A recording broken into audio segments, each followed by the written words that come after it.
Liking someone and not knowing if they like you back is one of the weirdest things to go through.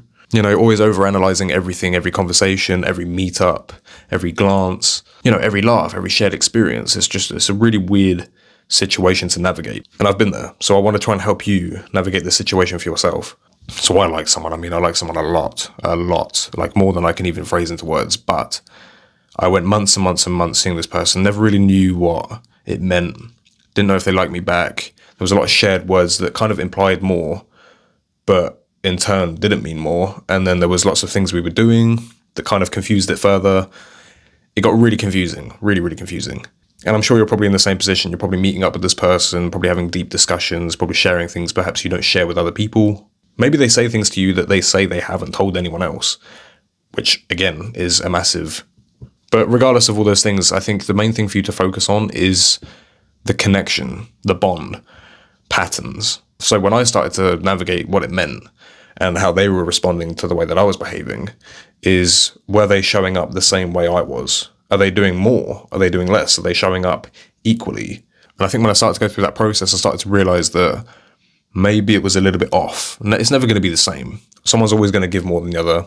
It may change over time. You may go back and forth from one being more giving to the other being more giving.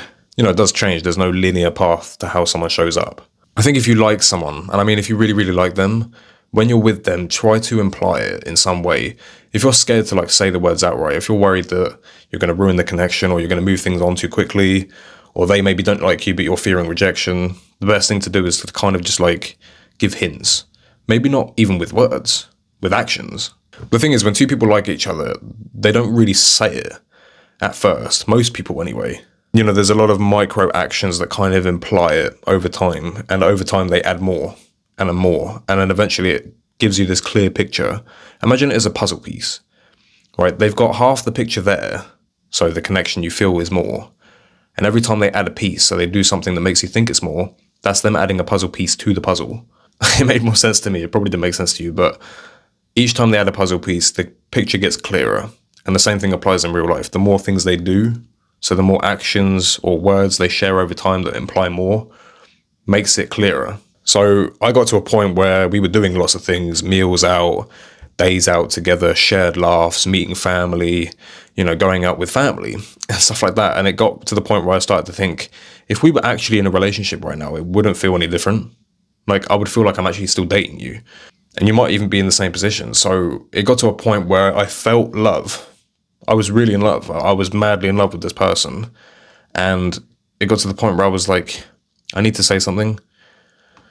And it was eating me up. And I think for months I was sat there thinking about it. It was always on the back of my mind. There were nights where I was laid in bed. I just couldn't even sleep because it was just ruminating. And nobody wants that. Nobody wants to sit there thinking, does this person like me? So it's a rough process to be in. I think once I got out of that mindset of, okay, I'm just going to keep trying, I wanted an answer. I wanted to know. So the only way I was going to get that was by saying something. And I was questioning myself for a while. I was kind of like, is this a good idea? I don't know if this is actually going to work. I fear rejection a little bit at the time. So it was like, I was a bit scared. But the truth is, I knew in my head I would only get the answer if I actually asked the question. So I remember one night, I said it. Has this connection ever meant more to you? Have you ever seen it as more? So I didn't outright say, I like you, I'm in love with you. I didn't exactly express my feelings, but I just implied that I see it as more, or I see potential. Do you feel the same way? So it was a very low pressured way of saying, do you see this as more? Without saying, do you love me? Do you like me? And my response was no. Now, it sucked. It really did. But I think for all those months that I spent falling in love and really being head over heels for someone and not knowing where I stood with that person, it kind of made it a lot easier when I had the no, because I no longer spent any more time in that space of wondering whether it meant more, whether it was more. And it meant that I could actually nurture the friendship in a different way, because I think when you have a strong connection with someone, it doesn't necessarily have to be a relationship, even if it's opposite sex. They don't have to be your girlfriend or your boyfriend. It puts things into a bit of a stop, I guess. Of course, it alters the connection a little, but it's a good thing because it means that moving forward, you can be healthier in the dynamic. Basically, what I'm trying to say with all this is just say the words, say how you feel. I think there's nothing you lose in the process because you gain clarity either way. And sure, if you get this person and it turns out they like you back, you've won. And if they don't like you back, you've still won because you've got clarity, you know where you stand with this person, and it means that if it is just a friendship, you can nurture that more. And it also means you stop staying in limbo with someone that doesn't love you because you can actually go out and find your person. So that's the lesson I learned from it, is that, if someone doesn't feel the same way, that's okay. It's their life. They're allowed to feel exactly how they feel, just like you are. If you really, really like this person and you're sick of being in that space of not knowing, the best move on the table is to just say something. And that's what I learned, is that I spent months in that space of wondering whether I should, being scared to say something. And it got to a point where it was kind of like, you just got to do it, man. Like, I remember speaking to people about it, like my parents, and just saying like, I really, really like this girl, but I don't know what to do. I don't know what to say. I feel like I'm going to ruin it. I'm scared they're going to hate me, blah, blah, blah. But they were just like all saying, you just need to say something. You need to do something. I was like thinking, should I just plan a meal? Should I like book a table somewhere and like just say it? I was just thinking every scenario, making it so much harder than it needed to be. And I spent months in that space of just like not doing anything, not being proactive. And it eats up at you. So you just need to do it. Obviously, there's a right time and a wrong time. So obviously you would know in your head and heart as to whether that moment would be the right time to do it. But don't gaslight yourself into thinking, okay, now it's not the time because they're happy, they're smiling.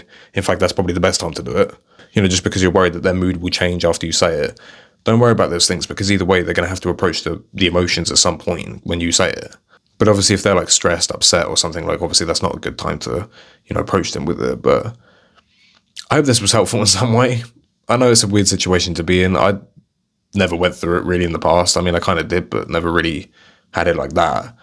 And I was like madly in love with this girl. In fact, I still am. I'm not even going to deny that I am. I am still madly in love with this person, but you just accept it for what it is. Over time, it loosens, it becomes easier. You don't have to worry about what it means, etc. Like, it just kind of becomes a bit normal. Don't stress about what if, will they like me, will they not like me, or what if they say no, like I'm going to look an idiot. There's nothing wrong. It's very, very mature. It's very admirable to take action and tell someone how you feel. It's a very hard thing to do. There's so many stories out there of people that missed opportunities with people that they love because they never said anything.